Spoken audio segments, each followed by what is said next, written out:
Hello, welcome back to GrandOldTeam. Everton have drawn 1-1 with Manchester United at Goodison this afternoon, but we have got to start with what we witnessed in the last 5 minutes of that game, Andy.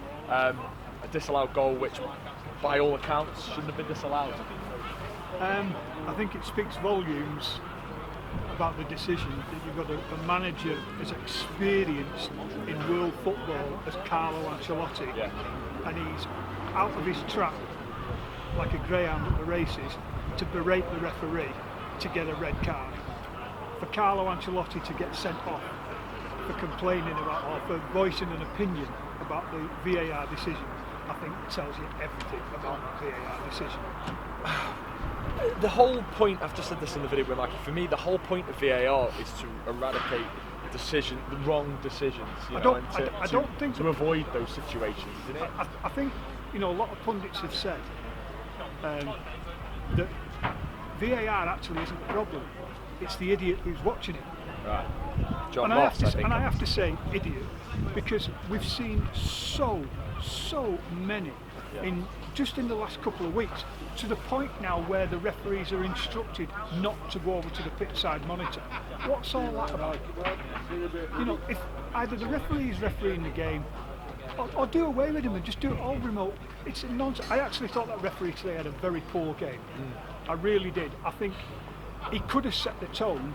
It probably was right not to, but he could have set the tone before DCL scored, because in the first minute Shaw went in hard and somewhat late on Coleman, and then on the other side of the pitch Wan-Bissaka clattered Richarlison in the first minute of the game. One or either of them could have been a yellow card early doors, but he chose to ignore it. Okay, Everton got the early goal again, proof that closing down a goal, it does work. Well done DCL, massive effort. To be fair to United, they bossed the first half. If we're brutally honest, and we have to be brutally honest, they were. I think they were the better side. About 60% possession after about 20 minutes. They really took control of the game, didn't they? And Fernandes, by the way, I must say, he's class. Terrific footballer. Yeah, I've got to say, really he looks to be a very, very good signing for them. Disappointing from Sidibe and Walcott for the equaliser. 1-1 at half time was probably right. The Everton second half took the game to United. I don't know how many corners we had second half, but we were dominant. But we never quite had them by the throat. That's obviously a little bit disappointing.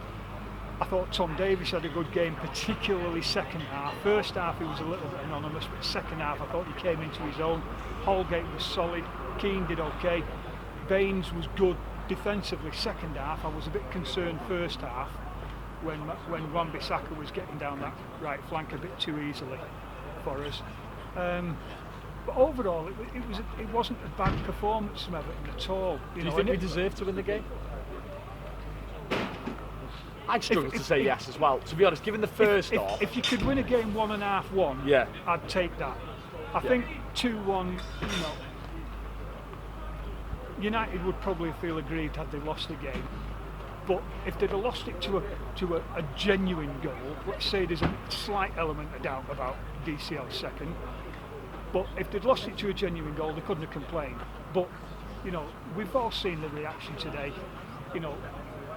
The referee doesn't know, it goes to VAR, all their players pile around the linesman and the referee, and the fourth official, who's wherever the hell he is, the VAR official, and whoever the hell he is today, has just caved in.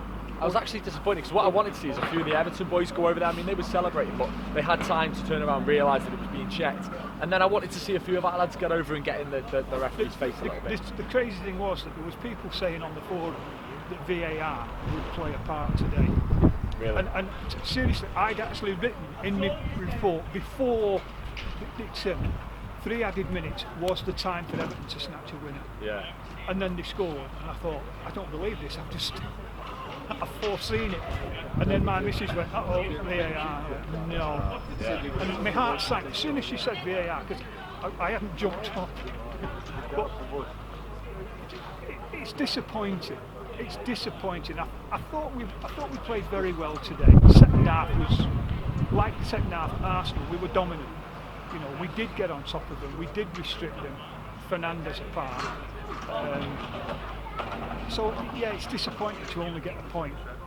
Particularly when you look at the result from from Spurs where Wolves have gone and won. Right, yeah. And one final question. I've asked it to all the other boys. I'll ask it to you now. Is European football out of reach for Everton? You think I this don't season think now? it's out of reach, but I think it's become immeasurably harder on the last 2 results. 1 point from the last 6 is, it's put us behind the 8 ball. And when you reflect back, we said it a couple of weeks ago that if we qualified for the Europa League, we'd have earned it. But when you look back at the points, the disappointing games we've dropped and the points we've lost, Sheffield United here, 2-0 when they only had one shot on goal, Norwich 2-0, we dropped 2 points to Newcastle, and then the early defeat away at Villa when we could have gone top of the league after 3 games. Those 4 games have genuinely cost us a serious chance of Europa League football next year. I don't think it's beyond us, but I think it's a much tougher ask now. And remember to check out Andy C's post-match report, and also vote in the man of the match poll as well. Please do. Top man. Thank you. Top man.